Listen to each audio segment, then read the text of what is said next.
Hey everyone, good morning. कैसे हैं आप सब? आशा करती हूँ आप सब ठीक होंगे। मैं भी ठीक हूँ, पर बहुत ज़्यादा नहीं। और वैसे अब तो ठीक हूँ। और यहाँ पे चल रहा है आज बाउंड्री का काम। तो ये बाउंड्री बनाना मेरे लिए इतना मुश्किल हो गया, इतना दिमाग खप गया कि मैं बता नहीं सकती। और इसी वजह से है ना, यहाँ पर वीडियो हो जाएगी क्लोज़। और उस साइड की जब बाउंड्री हो रही थी ना, तो मेरी सास और मेरी जो जेठ की लड़की है उससे इतना झगड़ा हुआ, इतना कि मैं बता नहीं सकती। और पता है झगड़ा किस बात पे हुआ? मैंने केवल अपने पानी वाले बाबा से इतना बोला कि बाबा, इसकी जो छोटी बेटी घूम रही है, 1 सवा साल की होगी वो। मैंने बाबा से बोला कि बाबा इसको यहाँ से हटा दो, और भाई बाई चांस कोई चीज़ गिर गई तो बच्चा ही है। बस मेरे इतना बोलने पे ना, मेरी जेठ की लड़की मुझसे इतना भड़कने लगी कि तू गिरा के दिखा, तू ये करके दिखा, और मेरी लड़की को कुछ हो गया तो तुझे बताऊंगी, तेरे खानदान को बताऊंगी। उसने दुनिया भर की सुनाई। और फिर वो जब वो सुनाएगी तो फिर सुनेगी भी। तो फिर जब मैंने सुना दिया तो इतना यूँ मानो कि 2-2:30 बजे तक ये लड़ाई ऐसे ही चलती रही। लेकिन वही है कि मेरे को तो बस ये डर था कि कोई ईंट वगैरह बाउंड्री हो रही है तो गिर ना जाए।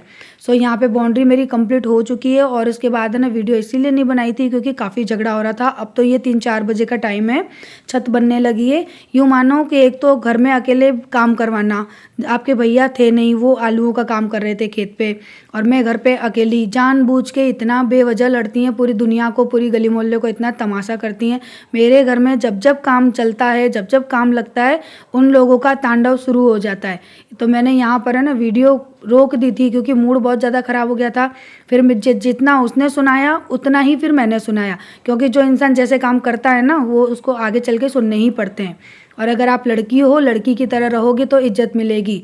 और मेरे सास के घर में आके तुम मेरी दूसरी सास बनोगी तो फिर तुम वैसा ही सुनोगी जैसा तुम सुनने लायक करोगी। और कह किसी से सकते नहीं है, क्योंकि जब अपना ही सिक्का खोटा है तो हम दूसरों से क्या कहें। हमारे माँ बाप की कमी है और उसके आदमी की कमी है जो उसको यहाँ पर मायके में डाल के रखता है। 1 साल में से 8 महीना तो वो यहीं पड़ी रहती है और बेवजह सबसे लड़ती है। अगर अच्छा कहो तो बुरा कहो तो बुरा है ही, और किससे कहें। इतना मूड ख़राब हो गया था ना, तो फिर मैंने वीडियो रोक दी थी। और अब ये शाम का टाइम है, ये बन रही है यहाँ पे छत। मैंने उसके बाप से भी शिकायत करी कि अपनी लड़की को समझा लेना, वरना फिर मेरा मुंह खुला ना तो फिर रोक नहीं पाओगे। तलाई करा रही हूँ आपके भैया से, मैं नहीं कर रही हूँ। थोड़ा सा भी पानी उधर जाएगा शुरू हो जाएगी। कल इतनी बुरी तरह से लड़ाई करी है तो मैंने कहा तुम ही करो। फालतू में पूरे दुनिया को तमाशा दिखाएं, सुनाएं, बेइज्जती महसूस होती है। तो मैंने बोला तुम ही करो, तुम रहोगे तो कम से कम कोई बोलेगा तो नहीं। इनकी आवाज़ सुन के सब शांत है, कोई बोलने वाला नहीं है। मैंने कहा इस साइड की तलाई मैं कर दूंगी, ये जो है ना प्लॉट, खाली प्लॉट इस साइड की। मैंने कहा इधर कोई टेंशन नहीं है, खाली प्लॉट है, कोई बोलने वाला भी नहीं है। और जहाँ जैसे ही उधर तलाई करने जाओ तो टैं टैं टैं टैं। कल बाउंड्री कर रहे थे, ईंट वीट गिर जाती, मना किया तो उसके पीछे इतना लड़ाई करी, इतनी लड़ाई करी, पूरी गली मोहल्ले को तमाशा कर दिया। डर के मारे मैं तो तलाई ही नहीं कर रही, अपने आप करेंगे।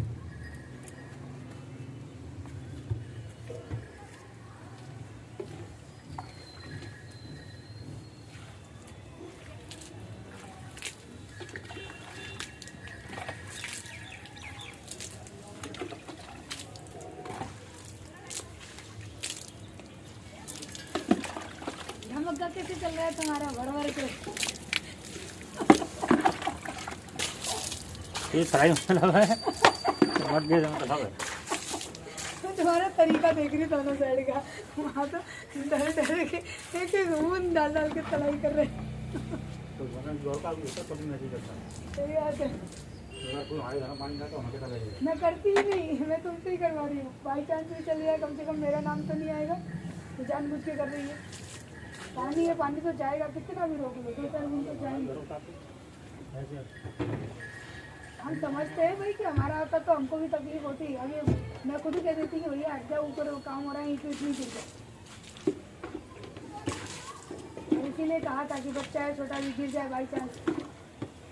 अगर खुद ही बैठा है सर मारने के लिए, लड़ने के लिए, तो किसी का क्या कर सकते हैं।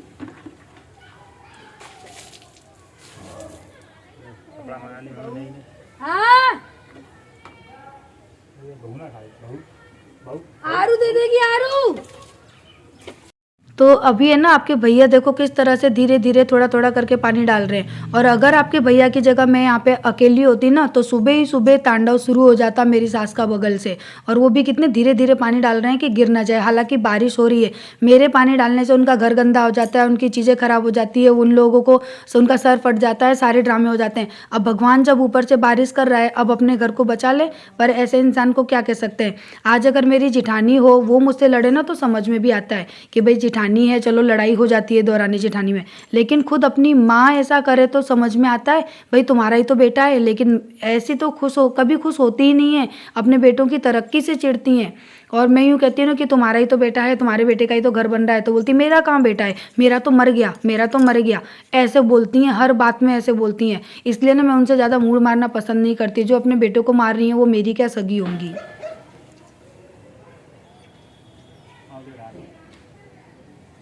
वो रुक गया, यहाँ तक अभी पहुँचा ही नहीं है।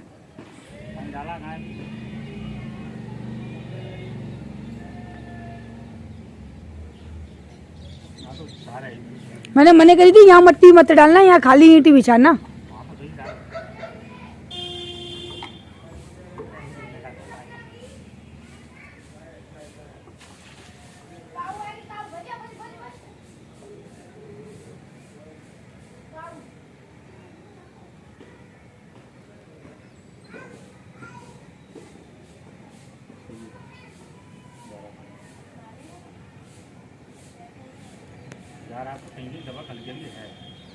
बहुत है, हल्की हल्की नहीं, कहीं बैठ जा रहा है, कहीं उठा है।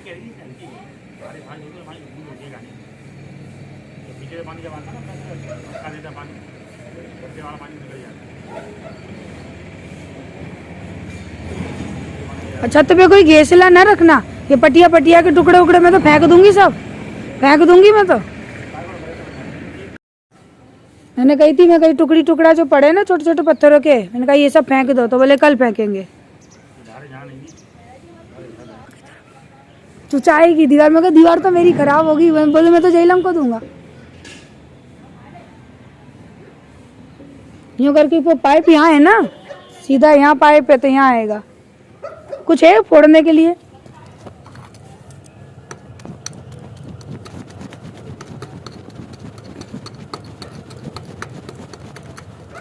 ये रहा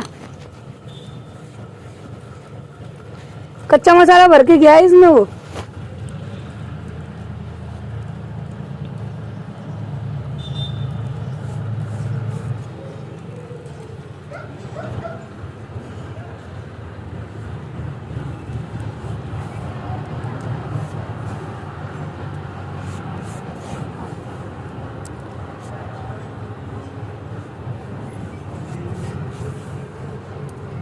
तो लंबी को सलिया डाल के खुल जाएगा जी, ये कुछ खोलने की जरूरत नहीं है।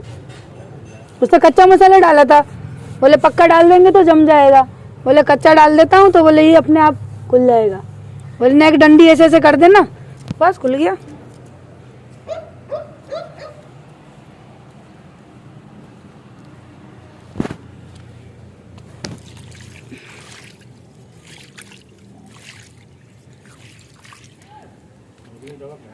ढरक नहीं है, ढरक देखो ये जहाँ तुम खड़े हो वहाँ भर गया है।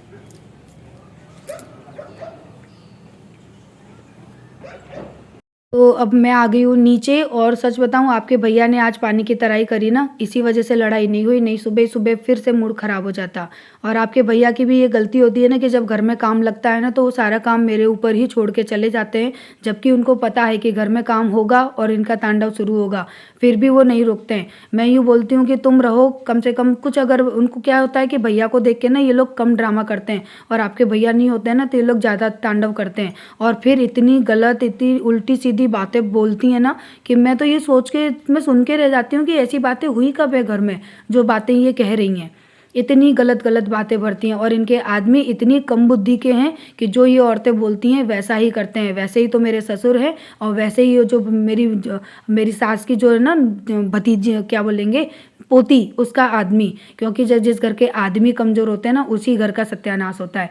तो जो मेरे ससुराल में आके तांडव कर रही है वो कल को अपने ससुराल में क्या हाल करेगी। क्योंकि कहते हैं ना कि शादी के बाद लड़कियां ज़्यादा बोलती भी नहीं है। हम भी अपने मायके गए थे, अपनी माँ को बीमार थी, सब कुछ करा के आए, गुस्सा हमको आ रहा था, हमारी तो भाभी थी, फिर भी हमने अपनी भाभी से फ़ोन करके भी यूँ नहीं बोला कि आपने ऐसा क्यों किया और क्यों नहीं किया। भाई हम क्यों लड़ें, कल को हम लड़ेंगे, हम लड़कियाँ हैं, हम पराए घर की हैं, उनको आज नहीं तो कल एक होना है। भाई आज नहीं तो कल करेंगे तो उनके लड़का बहू ही करेंगे। हमारा जो फ़र्ज़ था हम करके आ गए। थोड़ा बहुत गुस्सा भी आया, वीडियो में बोला भी, लेकिन फिर भी हमने उनसे पर्सनली कुछ नहीं बोला। भाई उनका मैटर है, वो सास बहू है, हमको क्या पड़ी है, हम दूसरे घर के हैं। लेकिन और आप लोगों ने भी देखा है कि मैं अपने मायके ज़्यादा जाती भी नहीं हूँ और मायके के किसी भी मैटर में मैं इंटरफेयर करती नहीं हूँ, क्योंकि लड़की ही शादी के बाद पराई होती है, ये बात सत्य है। और लड़की अगर मायके के किसी भी मैटर में बोलेगी तो ना वो किसी दिन मायके की रहती है और ना ही वो ससुराल की रहती है। और ये लड़की जो अपने मायके में अपने चाचाओं को मरवाने तक की बात कह रही है तो ये लड़की कैसी होगी। और जो कि आज बचपन से हमारे साथ पली हुई है, मेरा घर अब अलग हुआ है, ये लड़की को मैं अपनी बेटी की तरह रखती थी, इसके खर्चे उठाती थी, हर चीज़ से इसका केवल मैंने खर्चा उठाया है। और जो लड़की आज मुझे इतनी आंखें दिखाती है, और आप लोगों ने भी मेरी पुरानी वीडियो देखी होंगी कि इसकी बेटी हुई थी तो मैंने क्या नहीं किया। जो एक चाची का फ़र्ज़ होता है मैंने हर फ़र्ज़ निभाया, उसका मुझे ये सिला मिल रहा है। और क्या इसके आदमी ने ये सारी चीज़ें नहीं देखी कि चाची ने कितना कुछ किया है। लेकिन वही है कि जिनको पैसे का लालच होता है ना, उनको किसी की अच्छाई और सच्चाई से मतलब नहीं होता। उनको तो बस हमारी है ना सास ससुर की प्रॉपर्टी दिख रही है तो कहते हैं ना कि फूट डालो और राज करो। तो बस वही अंग्रेजी नीति चल रही है कि फूट डाल रहे हैं और राज कर रहे हैं। लेकिन ऐसे लोग कभी ज़िंदगी में सुखी नहीं रहते। वो हमारे घर में आज आग लगा रहे हैं तो कल उनके घर में भी इसी तरह से आग लगेगी, जो शायद वो लोग समेट भी नहीं पाएंगे। और फिर कहते हैं ना कि सारी चीज़ें ऊपर वाले पे छोड़ दो, क्योंकि जो इंसान न्याय नहीं कर सकता ना, उसका न्याय एक दिन ऊपर वाला ज़रूर करता है। और धीरज धरना, कहते हैं ना धीरज धर के रहो, तो हम धैर्य धरेंगे तो उसके लिए ऊपर वाला तैयार बैठा है। और भगवान ने मुझे सब कुछ दिया है तो मुझे किसी का कुछ नहीं चाहिए, बस भगवान से यही दुआ है कि मेरे पति की लंबी उम्र करे, उनको सेहतमंद रखे, और मुझे भगवान से कुछ नहीं चाहिए। फिर तो भगवान ने हमको हाथ पैर दिए हैं, मेहनत करने की ताकत दी है, हम वो ज़रूर करेंगे। और अपनी ज़िंदगी में ऐसे ही आगे आगे बढ़ते रहेंगे, सार्थक होते रहेंगे। क्योंकि किसी के पैसे लेने से किसी की ज़िंदगी नहीं चलती है, उसे खुद खड़े होकर मेहनत करनी पड़ती है। और हमने तो हमेशा से मेहनत की है, आज भी कर रहे हैं और आगे भी करते रहेंगे। और अपना और अपने बच्चों का भविष्य उज्जवल करने के लिए हमेशा कोशिश करते रहेंगे। और एक दिन इन्हीं माँ बाप को जब इनके पास पैसे ख़त्म हो जाएंगे, जब इनका कोई करने वाला नहीं आएगा ना, तब यही बेटा बहू याद आएंगे। क्योंकि जब कोरोना हुआ था ना मेरे सास ससुर को, तो ये बेटी, ये दामाद, इनके 4 बेटे और 4 बहुएं, और कोई नहीं आया था करने के लिए। सबने ये कह दिया था कि हमको कोरोना हो गया तो, और उस वक्त केवल मैंने और आपके भैया ने इनकी सेवा की थी। लेकिन इतने एहसान फरामोश है ना कि इन सबको वो चीज़ें भी याद नहीं रहीं। तो ऐसे लोगों से अब क्या उम्मीद करना। तो जो भी कुछ है वक्त के ऊपर छोड़ देंगे, वक्त अपने आप इसका हिसाब लेगा। कहते हैं ना कि वक्त से बड़ा कुछ भी नहीं है। आज उनका वक्त है तो कल भगवान हमारा वक्त भी लाएगा। और अगर आज हम इनसे लड़ने जाएंगे ना तो शायद आगे चल के हमारा वक्त भी ख़राब हो जाए, क्योंकि हम नहीं चाहते हैं कि हमारा कोई भी वक्त ख़राब हो। बस हम अपनी मेहनत करते जाएंगे और इसी तरह से अपनी ज़िंदगी में सफल होते जाएंगे। क्योंकि सफलता वो सीढ़ी होती है ना कि सामने वाले को हम बिना लड़े भी जवाब दे सकते हैं सफल होके। और जो दूसरों के टुकड़े पे पलता है वो किसी को क्या जवाब देगा। सो बस हम अपनी ज़िंदगी में मेहनत करेंगे और आगे बढ़ते जाएंगे और अपने बच्चों का अच्छा भविष्य बनाएंगे, न कि इनकी तरह लड़ाई सिखाएंगे। सो बस थोड़ा सा दिमाग में गुस्सा था, इसके लिए मैंने व्लॉग में ये सारी चीज़ें बोल दी। क्योंकि कहते हैं ना कि जब किसी से अपनी बातों को शेयर करो ना तो थोड़ा सा दिल दिमाग हल्का हो जाता है। और मेरा परिवार तो सच बताऊं अब आप ही लोग हो, और इस परिवार को मैं छोड़ चुकी हूँ। पहले मैं बहुत परिवार करती थी, लेकिन अब मैं इस परिवार को छोड़ चुकी हूँ। बस मेरा परिवार आप सब और आपके भैया और मेरे बच्चे हैं। इन्हीं के लिए मुझे जीना है, इन्हीं के लिए करना है। और हाँ, जहाँ मेरे फ़र्ज़ की बात आती है, ज़रूरत पड़ी तो मैं वो भी पूरा करूँगी और इनको मुँह तोड़ जवाब दूँगी कि मैंने मेरा फ़र्ज़ आज भी पूरा किया। लेकिन मेरे लिए कोई फ़र्ज़ पूरा करने नहीं खड़ा होता। फिर देखेंगे, वक्त कहते हैं ना, ज़िंदगी बहुत बड़ी भी है और छोटी भी है। अगर ज़िंदगी रही तो शायद भगवान मुझे इसका सिला दे, और नहीं रही तो भगवान के पास पहुंच जाएंगे, तो फिर क्या फ़र्क पड़ता है कि नीचे ज़मीन में कौन क्या कर रहा है। आज है ना 2 दिन बाद मैंने अपने घर को साफ़ किया है, और इतना गंदा, इतना मैसी घर हो रहा था ना, पूरे घर में रेती रेती हो रही थी। क्योंकि कितना भी हो, बेशक ऊपर काम होता है ना, मेरे छोटे बच्चे हैं ना, तो वो पूरे घर को ना चप्पलों से गंदा कर ही देते हैं। वो बेड मैंने साफ़ किया, वो रूम मैंने साफ़ कर दिया, उसके बाद ये वाला बेड भी साफ़ किया। अब पूरे घर में लगाऊंगी झाड़ू, उसके बाद लगाऊंगी पोंछा, उसके बाद नहाऊंगी, तब जाकर कहीं खाना बनाऊंगी और खाऊंगी। लेकिन आज मैंने सुबह उठ के सबसे पहले तराई करी, और उसके बाद किया अपने घर को क्लीन, और थोड़ा बहुत व्लॉग में बोल दिया है। प्लीज़ मेरी भावनाओं को समझने की कोशिश करना, क्योंकि जब इंसान अकेला होता है ना, तो वो अपनी बातों को, जिन्हें वो अपना समझता है, फिर उन्हीं से कहना ठीक समझता है। तो इसलिए मैंने कह दिया। और एक बात और बताना चाहूँगी, आप लोग अभी यूँ कहेंगे कि क्या मेरी सास और मेरी जो जिठानी की लड़की है वो क्या मेरे व्लॉग नहीं देखती? सब मेरे व्लॉग देखते हैं, यहाँ तक कि उसका हस्बैंड भी मेरे व्लॉग देखता है। लेकिन उसको तो सच्चाई समझनी नहीं है, उसको तो सच्चाई सुननी नहीं है, क्योंकि भाई जब तक वो हमारे घर में फूट नहीं डालेगा तब तक वो राज कैसे करेगा। तो वो नीति चल रही है कि फूट डालो और राज करो, और मेरे व्लॉग सब देखते हैं। और सच्चाई कहने से ना मैं कभी डरती थी, ना मैं कभी डरती हूँ। मैं हर इंसान के मुँह पे सच्चाई कह सकती हूँ, मीठा बोलने की मेरी आदत नहीं है, और न मैं किसी का खाती हूँ, और न आज तक मेरे लिए किसी ने कुछ किया है जो मुझे कोई दबा सके। क्योंकि मैं अपनी मेहनत पे जीती हूँ, अपने पति पे जीती हूँ, बाकी मुझे किसी से कोई मतलब नहीं है। और कोई कहेगा तो फिर वो सुनेगा। और ये सब मेरे व्लॉग देखते हैं, मेरी एक एक बात को बड़ी ध्यान से सुनते हैं। आप लोग सुनिए और समझने की कोशिश करिए कि मैं क्या कह रही हूँ। और ये देखिए, उसकी बेटी हमारे घर आई है, हम बुलाते हैं ना तो वो चिल्ला के अपनी बेटी को बुला लेती है, और कहती है अपने पति से कि चाची है ना, मेरी लड़की को अपने घर से भगा देती है मार के।